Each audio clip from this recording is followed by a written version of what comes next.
बिस्मिल्लाहिर्रहमानिर्रहीम। अस्सलाम वालेकुम। पाकिस्तान टुडे के साथ मैं हूँ मंसूर आज़म काजी। नाज़रीन, मरियम नवाज़ की नैब आमद और लोगों के जिम्मे गफ़ीर ने बहुत से सवाल उठा दिए हैं। पथराव किस तरफ से हुआ और किस तरह बुलेट प्रूफ गाड़ी का शीशा टूट गया। पंजाब के वज़ीर इत्तलात का तो ये तक कहना है कि रायविंड में ये पूरा प्लान तैयार किया गया था और मरियम नवाज़ की गाड़ी को पत्थर मारने वालों को एडवांस मुआवजा भी दिया गया था। खैर, इन बेकाबू हालात और हजूम को देखकर नैब ने मरियम का मौक़िफ़ सुनने से इनकार कर दिया, जिस पर मरियम नवाज़ डटी रहीं और वहीं खड़ी रहीं, जिस पर माहौल में मज़ीद तलखी आने लगी। इसकी कुछ देर बाद मरियम नवाज़ वापस चली गईं और पुलिस ने पथराव करने वाले कारकुनान को गिरफ्तार करना शुरू कर दिया। पथराव शुरू कहाँ से हुआ? क्योंकि मुस्लिम लीग नून और नैब दोनों का मौक़िफ़ एक है कि पत्थर दूसरी तरफ से आना शुरू हुए। मरियम की खामोशी, मरियम के ट्विटर की खामोशी, शहबाज शरीफ की मुलाकातों की अफवाहें, मुस्लिम लीग नून का बयानिए की जंग, सब कुछ मरियम नवाज़ की प्रेस कॉन्फ्रेंस ने ख़त्म कर दिया। मुस्लिम लीग नून का एक बयानिया है और वो ये है कि वोट को इज्जत दो और नवाज शरीफ का फैसला ही आखिरी फैसला होगा। इस तमाम तर सूरत हाल पर बात करने के लिए मुझे ज्वाइन किया है मोहम्मद ज़ुबैर साहब ने। आप मुस्लिम लीग नून के सीनियर रहनुमा हैं, साबिक़ गवर्नर सिंध हैं। Zubair sahab, thank you very much ji, very grateful for your time. Zubair sahab, ऐसा लगता है कि अब मुस्लिम लीग नून दो हिस्सों में तकसीम है, एक तरफ शहबाज शरीफ हैं और दूसरी तरफ मरियम नवाज़ हैं। क्या कहेंगे इस पर आप? मेरा ख्याल है ये बिल्कुल तज्जिया सही नहीं है। मरियम की 11 अगस्त के हवाले से जो एक्टिविटीज़ थी, उनका नैब में अपीयर होना और वहाँ जो पुलिस और वर्कर्स के दरमियान जो झगड़ा हुआ, पथराव हुआ और टीयर गैस शेलिंग हुई और ख़ुद मरियम की गाड़ी पर जो इतने बुरे तरीके से हमला किया गया, उस सब का शहबाज शरीफ का तो कोई उससे ताल्लुक नहीं है। शी वॉज कॉल्ड, जिस तरह से तमाम लीडर्स को कॉल किया जाता है नैब में या कोर्ट्स में, और वो जाते हैं। मेरा ख्याल है कुछ लोगों ने कहा कि जी शहबाज शरीफ साहब को वहाँ प्रेस कॉन्फ्रेंस में तो होना चाहिए था। क्यों होना चाहिए था? मुझे एक एग्जांपल दे दें, मिसाल के तौर पर खुर्शीद शाह या कोई और प्रेस कॉन्फ्रेंस कर रहे हों और ये लोग कहें कि जी बिलावल क्यों नहीं आया था। अगर बिलावल आएंगे तो फिर बिलावल की प्रेस कॉन्फ्रेंस होगी। Exactly. So Maryam is the vice president of the party. तो मरियम और देखें, एक जब आप खास तौर पर ऑपोजिशन होते हैं और जिन हालात से पाकिस्तान मुस्लिम लीग नवाज पिछले 3 साल से गुजरा है, तो उसमें बिल्कुल एक डिबेट होती है और मुख्तलिफ राय भी होती हैं स्ट्रैटेजी के हवाले से, गोइंग फॉरवर्ड किस तरह से डील करना चाहिए। एक पाकिस्तान के मखसूस हालात हैं, यहाँ सिर्फ आप कोर्ट कचहरी को नहीं फेस कर रहे होते, बिहाइंड द सीन भी बहुत कुछ हो रहा होता है। और जिस तरह से इंटिमिडेशन, कोर्शन, प्रेशर डाल के जो मौक़िफ़ चेंज कराना होता है, तो एक इतना सिंपल नहीं होता जितना बाहर लग रहा होता है। ठीक, अच्छा ज़ुबैर साहब, आपका पॉइंट वैलिड, लेकिन अपेरेंटली इट फील्स लाइक कि जी तकसीम है और जिसकी वजह से पार्टी की पहचान और जो पोजीशन है वो बड़ी डिफ़िकल्ट है। एक वो व्यू पॉइंट है जो कहते हैं कि जी निगोशिएट करना चाहिए, अच्छे रिलेशंस रखने चाहिए, इतनी स्ट्रॉन्ग पोजीशन नहीं लेनी चाहिए टुवर्ड्स इंस्टीट्यूशंस और अदलिया वगैरह। और दूसरी पोजीशन ये कहती है कि जो मरियम नवाज़ कह रही हैं, obviously she is a crowd puller. ये if somebody doesn't accept it तो मेरे ख्याल में he is living in a fool's paradise, she is there. So इसको आप कैसे फिर डिफाइन करेंगे जी?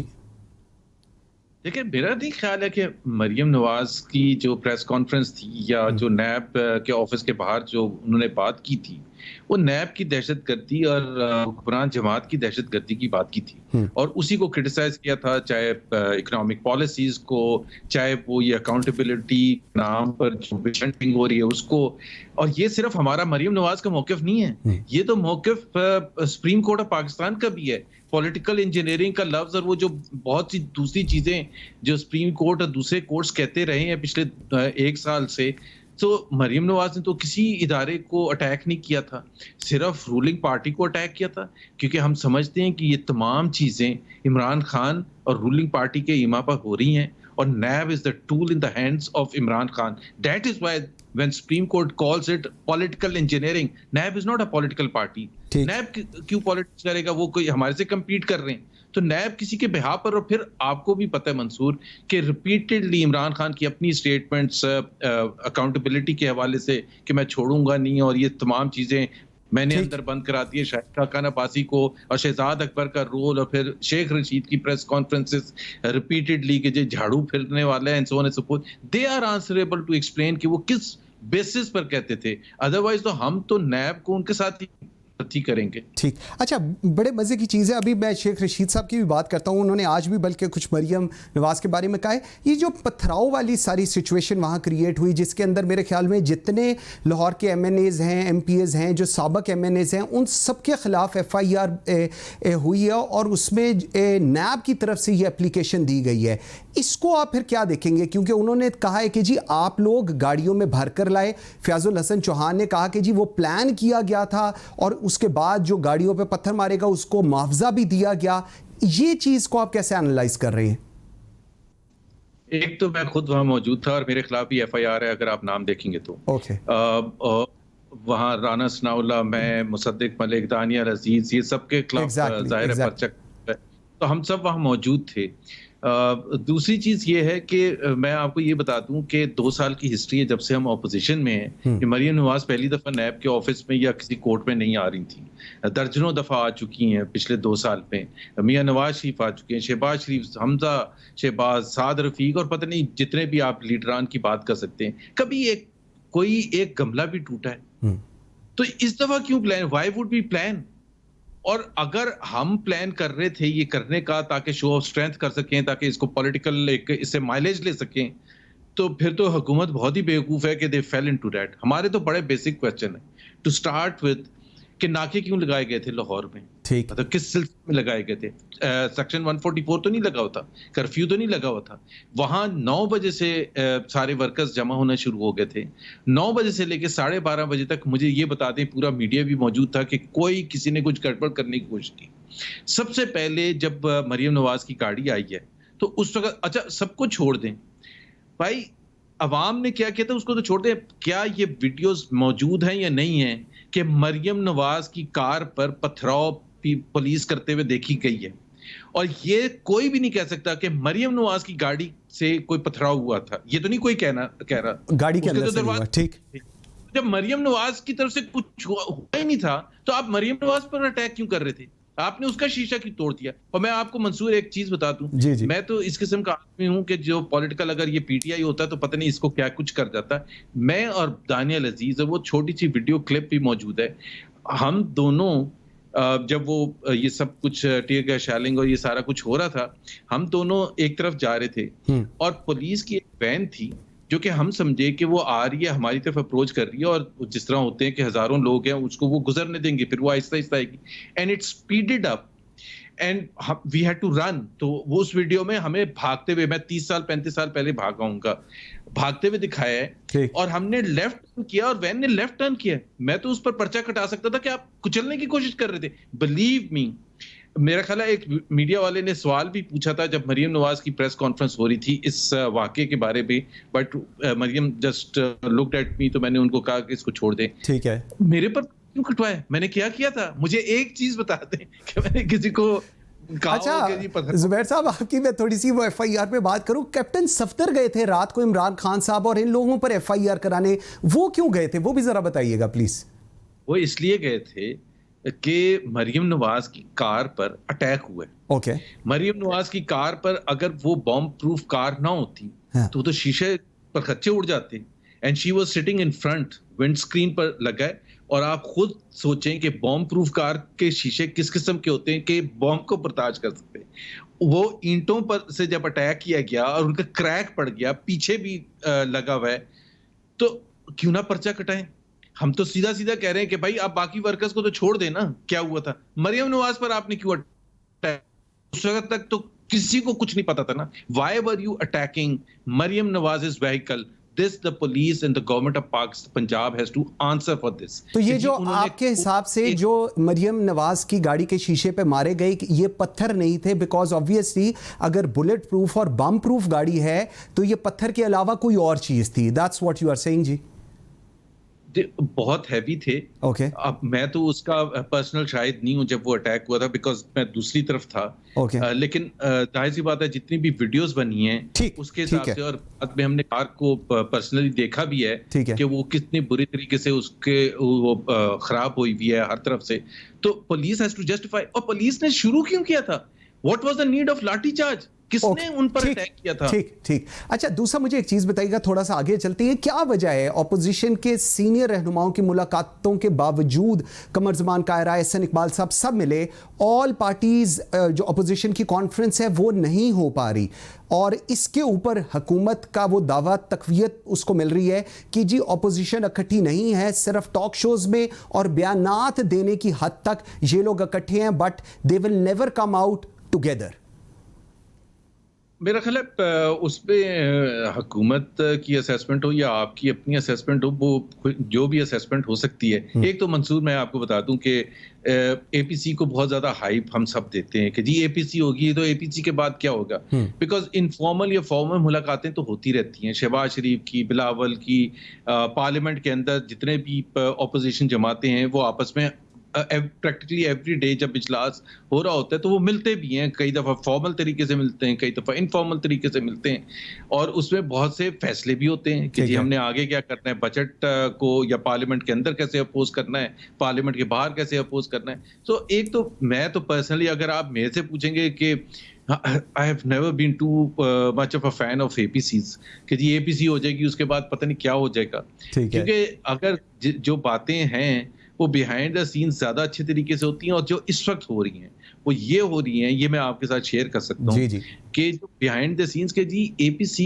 का एजेंडा सबसे ज्यादा, क्योंकि एक फॉर्मल जब सेशन होता है और जिस पर तमाम लोगों की नजरें हों, इंडिपेंडेंट मीडिया की भी हों और हुकूमत की भी हों और पॉलिटिकल एनालिस्ट की भी हों, तो फिर उससे जब तक वो मकसद हासिल ना हो जिसके लिए आप एपीसी करने जा रहे हैं, तो वो बिल्कुल बैकफायर कर जाता है। तो क्या ऐसा एजेंडा एग्री किया जा सकता है जिसके कोई मीनिंगफुल रिजल्ट्स भी निकलें, और जब एपीसी से बाहर आए तमाम ऑपोजिशन जमातें, तो अवाम के लिए कोई खबर ऐसी दें जो कि एक इवेंटफुल चीज हो। मैं ये नहीं कह रहा कि जी हुकूमत को गिराने का ही रिजल्ट ओरिएंटेड कोई चीज हो, ठीक कह रहे हैं, ठीक कोई चीज हो। ठीक। अच्छा, एक थोड़ा सा मुझे बताइएगा, आज वो आप अभी शेख रशीद साहब की बात कर रहे थे, उन्होंने कहा है कि जी मरियम नवाज ना अहल हो चुकी हैं और अब वो इस कोशिश में है कि शहबाज शरीफ को भी ना अहल कराया जाए, और आज नवाज शरीफ जहां पर हैं वो मरियम की वजह से हैं, और वो कोशिश है उनकी कि वो शहबाज शरीफ को भी उसी लेवल पर लेकर जाया जाए।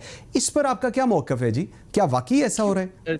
क्यों चाहेगा कोई भी कि जी शहबाज शरीफ को डिस्क्वालीफाई करवाएं? क्यों चाहेंगी मरियम नवाज? देखिए, मेरा ख्याल है शेख रशीद एक सियासी कारकुन है, सियासी लीडर हैं, और उनको सियासत में compete करना चाहिए मरियम नवाज के साथ, बजाय कि ये बहाने करें कि जी वो डिस्क्वालीफाई हो चुकी हैं। या मुकाबला करें भाई, बजाय कि वो गेट नंबर 4 की बातें करने के। You are a political leader for 40 bloody years. आपको चाहिए कि मरियम नवाज को, बजाय कि आप दूसरे तरीकों से मुकाबला, आप नॉर्मल डायरेक्ट पॉलिटिकल कंपटीशन करके नहीं कर सकते, तो आप कह रहे हैं कि जी वो डिस्क्वालीफाई है। भाई, वो कोर्ट कचहरी का ताल्लुक है। Sheikh Rashid should be ready to face Maryam Nawaz और anyone else in the political arena. बड़ी सिंपल सी चीज। मैं तो कभी किसी के लिए नहीं कहूंगा कि जी मैं इसके साथ मुकाबला नहीं करूंगा क्योंकि इसका कोर्ट ने, और वो भी वो कोर्ट और वो अकाउंटेबिलिटी का प्रोसेस जो मेरा ख्याल है शेख रशीद को हमारे से ज्यादा अच्छी तरह पता है कि जी जिसकी कोई क्रेडिबिलिटी अब खत्म हो चुकी है। जिस नैब के तहत केसेस चलाए गए और जिन जजों ने चलाए, उनकी क्रेडिबिलिटी खत्म हो चुकी है। खुद सुप्रीम कोर्ट ने, हाई कोर्ट ने। जी, ठीक हो गया। अच्छा जुबैर साहब, थोड़ा सा आगे, ऑपोजिशन, हुकूमत कहती है कि जी ऑपोजिशन सिर्फ एनआरओ चाहती है और मौलाना फजलुर रहमान को इस्तेमाल कर रहे हैं। ये भी एक उनका मौक़िफ़ है कि जी पहले भी इस्तेमाल किया था, अब भी इस्तेमाल कर रहे हैं। ऑपोजिशन की जो सियासत कर रही है वो सिर्फ वक्त का ज़िया है और कोई पॉजिटिव रोल अदा नहीं कर पा रही इसके अंदर। सो हमें परेशान होने की ज़रूरत नहीं, वी आर वेरी रिलैक्स, इनसे हमें कोई ख़तरा नहीं। शॉर्टली इस पर बताइएगा, फिर मैंने आगे ज़रा जाना है जी। एक तो मेरा ख्याल है खतरे की कहां से बात आ जाती है। पाकिस्तान का एक आइन है, उस आइन के तहत एक ऑपोजिशन का एक डिफाइंड रोल है, और वो बड़ा इंपॉर्टेंट रोल है और हमारी responsibility to play that role effectively within the parliament and outside the parliament. हुकूमत पर जिस तरह मीडिया का चेक होता है, जिस तरह जुडिशरी का चेक होता है, उसी तरह से ऑपोजिशन का भी चेक होता है। ये हमारा फर्ज है, हमारी रिस्पॉन्सिबिलिटी है। हमें अवाम के वोटों से हम वहाँ पार्लियामेंट में बैठे हैं, सो हम हुकूमत की पॉलिसीज को, परफॉर्मेंस को क्रिटिसाइज करते रहेंगे। ठीक है। और मेरा ख्याल है हम आज तक जो सियासत की है वो बिल्कुल with in the framework of the constitution की है, तो हुकूमत को तो खुश होना चाहिए कि हम वो सियासत तोड़ फोड़ वाली करते भी नहीं है, ना ही हमारी ये कोई प्लान में है। नैब ने वज़ीर आला उस्मान बुज़दार को बुलाया, शराब लाइसेंस के सिलसिले में बुलाया और जायदादों और इनके बारे में सारा कुछ पूछने लग गए। उस्मान बुज़दार को जवाब नहीं आए। उसके बाद उनको कहा गया कि अब आप घर जाएं, जाके सवालों के जवाब तैयार करें। सो इससे क्या आप समझेंगे कि ऑपोजिशन के साथ साथ अब जो नैब है ये हुकूमत की तरफ भी जा रही है जी, या सिर्फ ये एक आई वॉश है?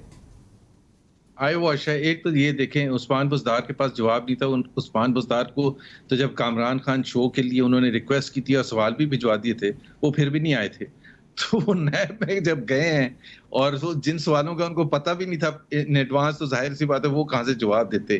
वो जो शुगर की रिपोर्ट आई थी उसमें भी उनसे पूछा था कि आपने कैसे सब्सिडी दी थी, वो उनको तो कुछ याद ही नहीं होता। He can't answer, he can't face anything, and that's a sad story as far as Pakistan is concerned कि इतने बड़े सूबे के चीफ एग्जीक्यूटिव बात भी नहीं कर सकते। जहां तक उस्मान बुज़दार के केसेस का ताल्लुक है, मुझे नहीं पता उसमें कितनी क्रेडिबिलिटी है, बट मुझे इतना एहसास जरूर है कि बड़ा प्रेशर है इमरान खान के ऊपर और बहुत सी कुव्वतों की तरफ से है कि जी उस्मान बुज़दार की अब फाइनली छुट्टी कर दी जाए। इमरान खान एक इतनी स्ट्रॉन्ग पोजीशन ले चुके हैं, आपको पता है रिपीटेडली ले चुके 2 साल से, कि जब तक पीटीआई की हुकूमत रहेगी उस्मान बुज़दार रहेगा, जबकि किसी भी पॉलिटिकल लीडर को इतना स्ट्रॉन्ग स्टेटमेंट नहीं देना चाहिए। चलें एक दफा हो जाता है रिपीटेडली, अब एक ही तरीका है उनको निकालने का, उनको इस प्रेशर में ला के और नैब के थ्रू, जाहिर सी बात है इनके तो अपने एक दूसरे के खिलाफ जमा कर रहे होते हैं जो भी फैक्ट्स होते हैं, तो उस्मान बुज़दार को अगर बखरा बनाना होगा तो वो बना देंगे। अच्छा, आप जुबैर साहब आप कहना चाह रहे हैं कि ये नैब के थ्रू अब उस्मान बुज़दार को निकालने का तरीक़ेकार है बिकॉज इमरान खान साहब इज नॉट कन्विंस्ड कि उनको रिमूव किया जाए, so that's an alternate way, is that so जी?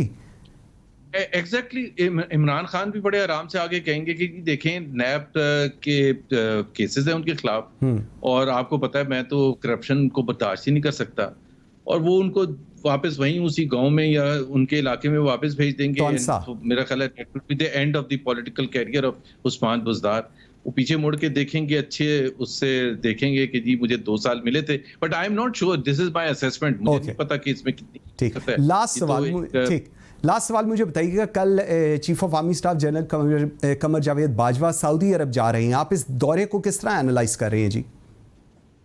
मेरा ख्याल है इसकी बहुत ज़्यादा अहमियत है। आपको याद है जब शुरू में पीटीआई की हुकूमत आई थी और सीपैक के खिलाफ रज़ाक दाऊद और दूसरे वजीरों ने बयानात दिए थे बिल्कुल इमेच्योर किस्म से, तो पाकिस्तान चाइना की रिलेशनशिप को एक बड़ा धचका हुआ था और सीपैक एक इतना माइलस्टोन प्रोजेक्ट है पाकिस्तान के लिए, तो उस वक्त भी जनरल बाजवा ही गए थे चाइना रिपेयर करने के लिए डैमेज, और बहुत हद तक उन्होंने कर भी दिया था। पाकिस्तान के सऊदी अरेबिया के साथ जाहिर सी बात है कि वन ऑफ रिलेशनशिप तो है नहीं, it's a long term relationship, और ये जरूर होता है कि 2 मुल्कों के दरमियान डिसएग्रीमेंट भी होता है। जिस तरह आपको पता है 2016 में यमन का जब क्राइसिस था और सऊदी अरेबिया चाहता था कि फोर्सेस भेजें पाकिस्तान, तो उस वक्त हमने एक असूली फैसला किया था और हमने नहीं भेजा था, बट इसका मतलब ये नहीं था कि हम लड़ के और रूठ के बैठ गए थे Saudi Arabia. Countries have to manage their foreign policy in a manner कि जरूरी तो नहीं है कि हर चीज में आप हाथ जोड़ के खड़े हो जाएं। ठीक है। तो अगर आप डिसएग्री करते हैं तो आपको सेटिस्फाई करना चाहिए, और हमारा जो कन्विंसिंग पावर उस वक्त जो हमने यूज की थी कि हम तो वैसे भी इवन सऊदी फोर्सेस को भी नहीं चाहेंगे कि because of our experience in Afghanistan कि जी एक दफा आप एम्ब्रॉयड हो जाएं तो फिर बाहर निकलना बड़ा मुश्किल हो जाता है। तो बिल्कुल ठीक। पाकिस्तान के सऊदी अरेबिया के इंटरेस्ट हैं पाकिस्तान के साथ रिलेशनशिप में, पाकिस्तान का आई एम श्योर ये बहुत इंपॉर्टेंट है, और आई होप रिलेशनशिप इंशाल्लाह बिल्कुल ठीक है, बिल्कुल ठीक है। मोहम्मद जुबैर साबिक governor Sindh, thank you very much ji, very grateful for your times. एक छोटी सी ब्रेक लेते हैं, मेरे साथ रहिएगा।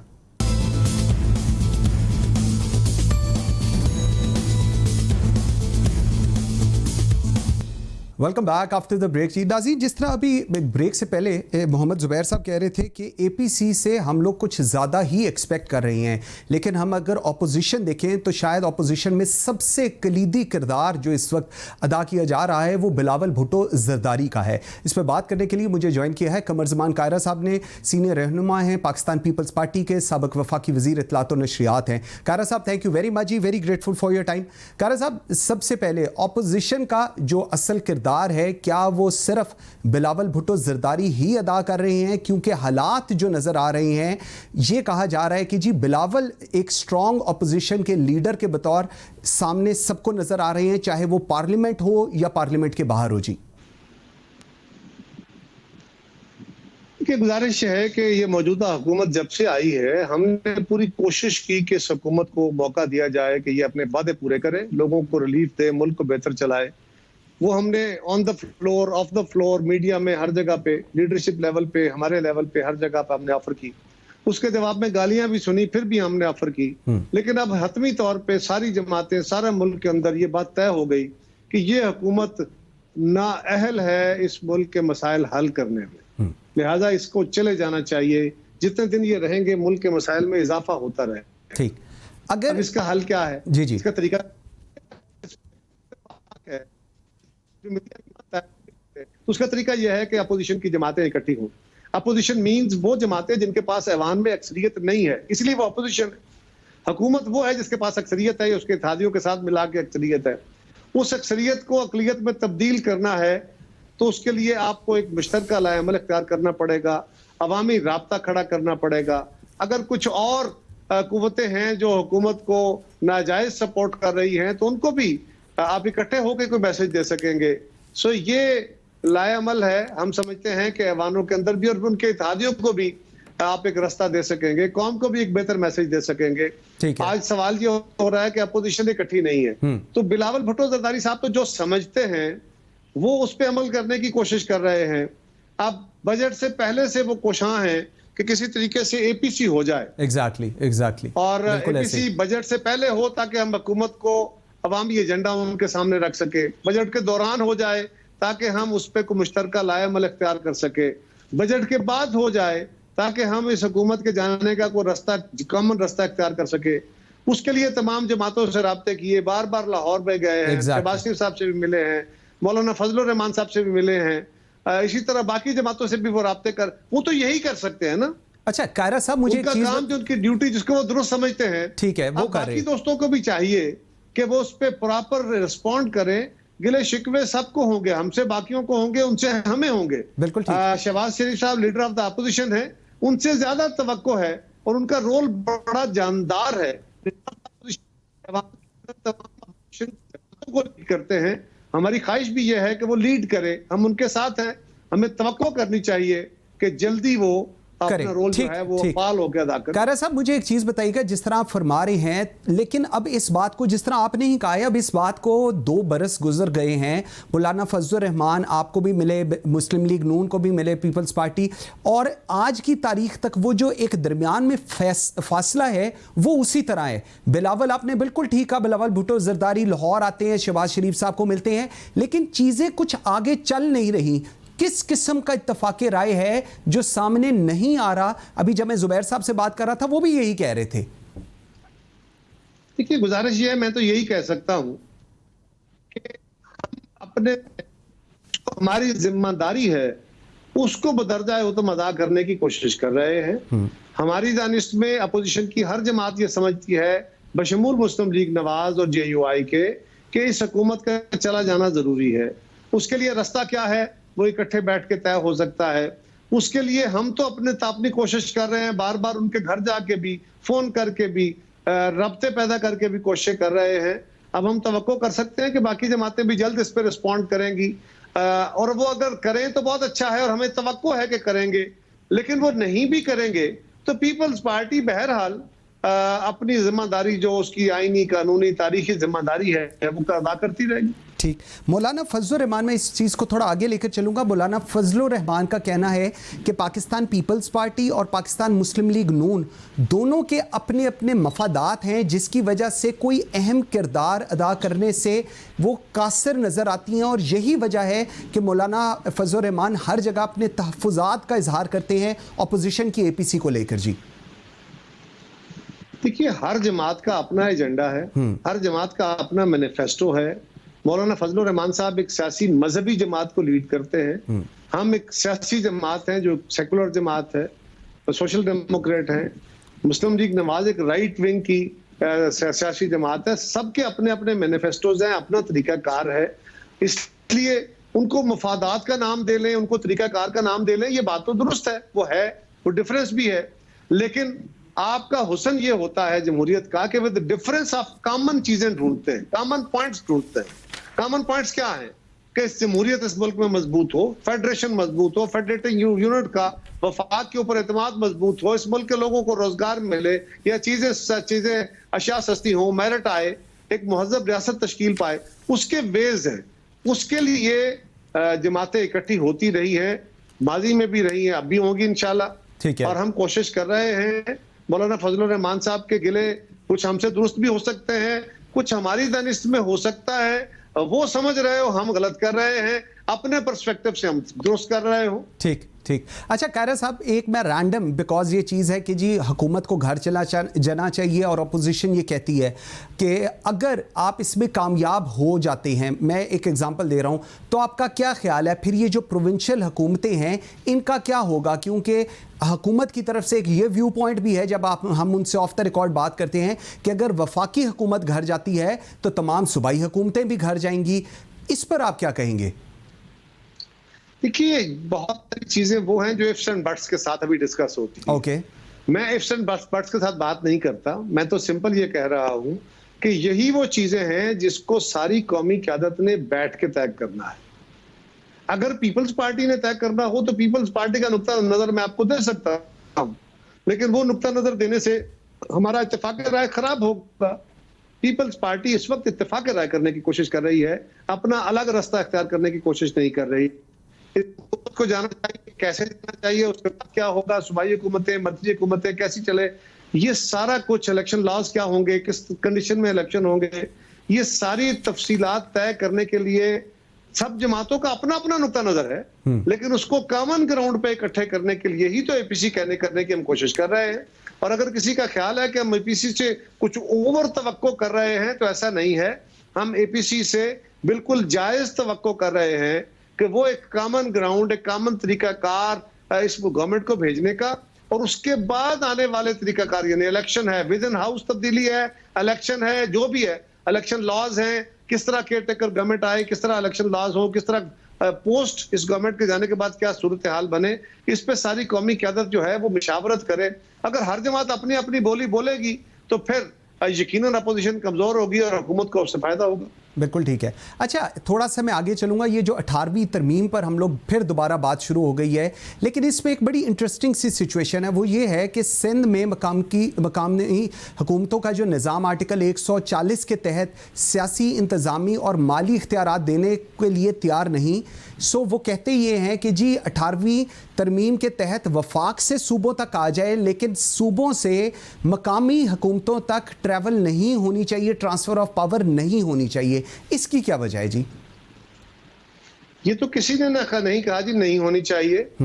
आप ये सवाल कीजिए कि नहीं हो रही, तो फिर बात बनेगी। बिल्कुल, किसी ने इससे इनकार तो नहीं किया। क्योंकि मेयर, दूसरी बात, जी आप फरमाएं जी। मैं गुजारिश करता हूं, दूसरी बात कि ये सिर्फ सिंध नहीं कह रहा, सिंध में तो लोकल गवर्नमेंट का निजाम मौजूद है। चले आप कह सकते हैं उतना फाल नहीं जितना आपके ख्याल में या मेयर कराची के ख्याल में है, लेकिन एक्टिव अपना काम कर रहा है। कराची में, हैदराबाद में हमारे मुखालिफ लोकल बॉडीज हैं, तो हम उनके साथ मिलकर काम कर रहे हैं, कोई रुकावट नहीं है।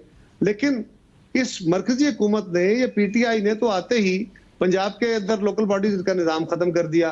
खैबर पख्तूनख्वा में लोकल बॉडीज का मुद्दत पूरी हो गई, उन्होंने इलेक्शन नहीं कराए। तो जो कुछ नहीं कर रहे वो सिर्फ एतराज कर रहे हैं। आप उनसे पूछिए कि भाई, अगर फर्ज करें मुस्लिम लीग ने या पीपल्स पार्टी ने अपने दौर में प्रोविंशियल फाइनेंस कमीशन नहीं किया और सूबों के बाद जिलों को इख्तियार ट्रांसफर नहीं किए, तो मुस्लिम लीग ने भी नहीं किए, तो अब आपके पास 2 साल गुजरे हैं, आप ही कर देते। एक सूबे में आपकी 7 साल से हुकूमत है, आपको इख्तियार मिले थे, आप वहां डिवॉल्व कर देते। बाकी सूबों में, पंजाब में और बलूचिस्तान में पिछले 2 साल से 3 सूबों में आपकी हुकूमत है, वहां कर देते। तो उन्होंने कहां कर दिए हैं? सो ये सवाल तो उनसे करने वाले हैं हम। बहरहाल वो निजाम तो चला रहे हैं, उसको और बेहतर और फाल करने की जरूरत है। यहां मैं एग्री करता हूं कि बिल्कुल पावर्स डिवॉल्व होनी चाहिए, इख्तियार डिवॉल्व होने चाहिए, वसाइल डिवॉल्व होने चाहिए। नेशनल फाइनेंस कमीशन के बाद प्रोविंशियल फाइनेंस कमीशन होना चाहिए, लेकिन सिंध ने इसके ऊपर बहुत हद तक अमल किया हुआ है, बाकी जगहों पे तो उसका वजूद ही खत्म कर दिया गया। उनसे सवाल करें। बिल्कुल ठीक है। एक और चीज़ बताइएगा, क्यों वजह क्या है कि हर थोड़े दिनों बाद पाकिस्तान तहरीक इंसाफ की तरफ से एक थ्रेट आ जाता है कि जी सिंध के अंदर गवर्नर लगना चाहिए, सिंध मैनेज नहीं हो रहा, कराची मैनेज नहीं हो रहा, कोई काम नहीं वहाँ पर प्रोविंशियल गवर्नमेंट कर ली, इसलिए ऑन नो चॉइस बेसिस ये मतलब ये कोई ट्रिगरिंग चीज़ है? क्यों हर थोड़ी दिनों बाद ये एक डिस्कशन शुरू हो जाती है कि सिंध के अंदर गवर्नर राज लगना चाहिए? जी देखिए, गुजारिश ये है कि असल में पीटीआई का प्रॉब्लम है, ये सेंट्रिस्ट माइंडसेट की एक फाशिस्ट जमात है। वो किसी मुखालिफ का वजूद बर्दाश्त करने को तैयार नहीं है, और जमहूरियत डाइवर्सिटी का नाम होती है। ओके, हम भी तो एमकेएम के साथ चलते रहे हैं, हम भी तो वहां की प्रोविंशियल गवर्नमेंट, जो लोकल गवर्नमेंट के साथ काम कर रहे हैं। ये तो किसी का वजूद बर्दाश्त करने को तैयार नहीं है। आपने कभी नहीं सुना होगा कि वसीम अख्तर साहब के साथ चीफ मिनिस्टर सिंध ने हाथ नहीं मिलाया, हालांकि मुखालिफ जमातें एक दूसरे के सख्त खिलाफ इलेक्शन लड़ते हैं। आपने कभी नहीं सुना होगा कि leader of the opposition Sindh assembly के साथ जो लीडर ऑफ द हाउस ने कभी सलाम दुआ नहीं की या उसको गालियां देते रहते हो। ऐसा कभी नहीं होगा इंशाल्लाह। लेकिन इनका अपना एक वतीरा है भाई। पाकिस्तान में जब जब गवर्नर रहा, जब कोई अल्ट्रा कॉन्स्टिट्यूशनल काम किया गया, तो उसके अपने रिपरकशंस हुए मुल्क और वो सूबे और तो शौक है वो बजाय इसके कि बढ़ के मारे, वो अमल में आके देख ले क्या होता है। ठीक ठीक। अच्छा खैरा साहब, थोड़ी सी मैं पंजाब की ज़रूर बात करूंगा। बीबी शहीद कहती थी चारों सूबों की जंजीर बेनज़ीर बेनज़ीर। हमने देखा जिस तरह हम पहले भी बात कर रहे थे, बिलावल भी आए, बिलावल ने पंजाब में आके मुसलसल दौरे भी कर रहे हैं, लेकिन कोई उस तरह हलचल पैदा नहीं हुई अभी तक। इसकी क्या वजह है जी? देखिए, पीपल्स पार्टी को बने हुए कोई 51 साल, बिल्कुल बिल्कुल या 50 साल से 51-52 साल हो गए जब से ये जमात बनी है। इस जमात को तोड़ने के, इसकी क़यादत को खत्म करने के दरपे बहुत सारी कुव्वतें हैं, और हमारी क़यादतों को कत्ल भी किया गया, हमारी जमातों को तोड़ा भी गया। अब तो अदालतें भी कह रही है ना कि सियासी इंजीनियरिंग की जाती है, जमातें तोड़ी जाती है। एक ही जमात है जो तोड़ी गई हमेशा, वो पीपल्स पार्टी है। वो ज़ियाउल हक के दौर में हो, वो परवेज मुशर्रफ के दौर में हो, वो मियां साहब के दौर में हो, वो किसी दौर में भी हो, हर दौर में मश्क सितम हम ही रहे। लिहाजा एक जमात कमजोर हो जाती है जब उसको सारी कुव्वतें, रियासती इदारे जो हैं, जब वो उसके दरपे हो जाते हैं और वो खुले हो जाते, खुला के हो जाते हैं। जनरल हमीद गुल साहब को छुप के बातें नहीं करते थे, असलम बेग साहब को खुल के छुप के बातें नहीं करते थे, ज़ियाउल हक साहब को खुद छुप के बातें नहीं करते थे। अब भी बहुत कुछ हो रहा है। आप भी जानते हैं किस तरह हुकूमतें बनाई गई, किस तरह मैंडेट छीने गए, किस तरह पीटीआई को मजबूत किया गया, किस तरह उनके साथ उनकी हवा खड़ी की गई। ऐसी सूरत में मुश्किल औकात आ जाते हैं, लोग कभी मायूस भी होते हैं, और लोग कभी कभी झूठ के या जो झूठ के ख्वाब होते हैं ना सुहाने, वो भी उनका भी शिकार हो जाते हैं। लेकिन एक बात याद रखिए, मोहतरमा की अपनी जिंदगी में भी एक वक्त आया था जब 17 सीटों के साथ पीपल्स पार्टी असेंबली में बैठी थी, और फिर पीपल्स पार्टी ने कम बैक किया था। पीपल्स पार्टी में ये खासियत है, ये तशद्दुद बर्दाश्त करती है, ये रियासती कुव्वतों का सामना करती है, अपने असूल पर डटी रहती है, और फिर अपने प्रिंसिपल असूल के तहत, किसी एम्पायर के इशारे के तहत नहीं, किसी एम्पायर के सहारे नहीं, बल्कि अपना मैच जीत के वो मैदान में आती है। इंशाल्लाह फिर आएंगे। कायरा साहब, 2 शॉर्ट सवाल जी। नैब को ख़त्म करने की आप भी बात करते हैं, पाकिस्तान मुस्लिम भी करती है। अगर ख़त्म कर दें तो एहतसाब कौन करेगा? क्योंकि पिछले 75-73 सालों में हमने कोई ऐसा अदारा नहीं बनाया जो मजबूत और आज़ाद हो। इस पे क्या कहेंगे आप? देखिए, किस दौर में हमारा एहतसाब नहीं हुआ? अयूब खान के दौर में एहतसाब हुआ, ज़ियाउल हक के दौर में एहतसाब हुआ, मियां नवाज शरीफ साहब के दौर में एहतसाब ब्यूरो बना, परवेज मुशर्रफ साहब के दौर में एहतसाब हुआ, जो काफ लीग के दौर में एहतसाब हुआ, आज एहतसाब हो रहा है, किसका एहतसाब होता है?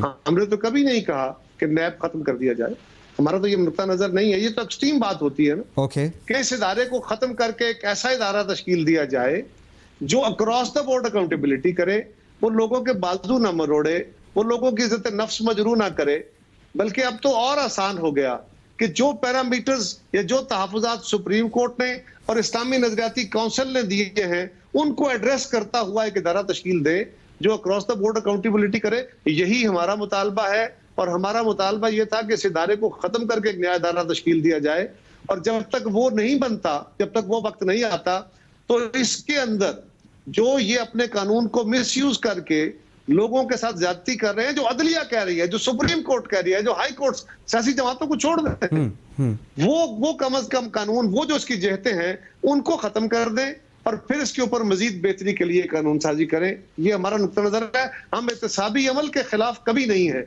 हम इन इदारों के खिलाफ हैं जिनका रोल एहतसाबी नहीं इंतकामी है।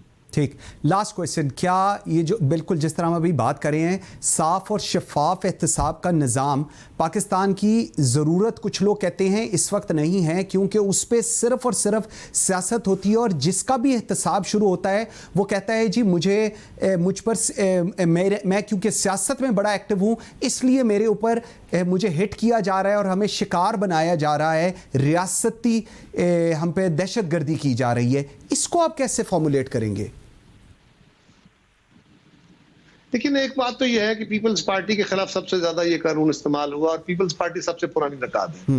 अब ये फरमाइए कि सियासी जमातों को तो एक तरफ रखिए ना, तो अदालत उज़्मा ने कहा, अब तो चीफ जस्टिस साहब ने कहा, अब तो हाई कोर्टों ने कहा, तो ये कोई हमारे कहने पे कह रहे हैं? वो भी ये कह रहे हैं कि ये इदारा ठीक नहीं काम कर रहा। बिल्कुल ठीक, बिल्कुल ठीक। जिन्हें में इस्तेमाल हो। कमरज़बान कारा साहब, thank you very much ji, very grateful for your time. Viewers, आज के लिए इतना ही, बशर्ते ज़िंदगी आपसे मुलाकात होगी कल। मुझे मंसूर आज़म काजी को इजाज़त दीजिए, अल्लाह हाफ़िज़।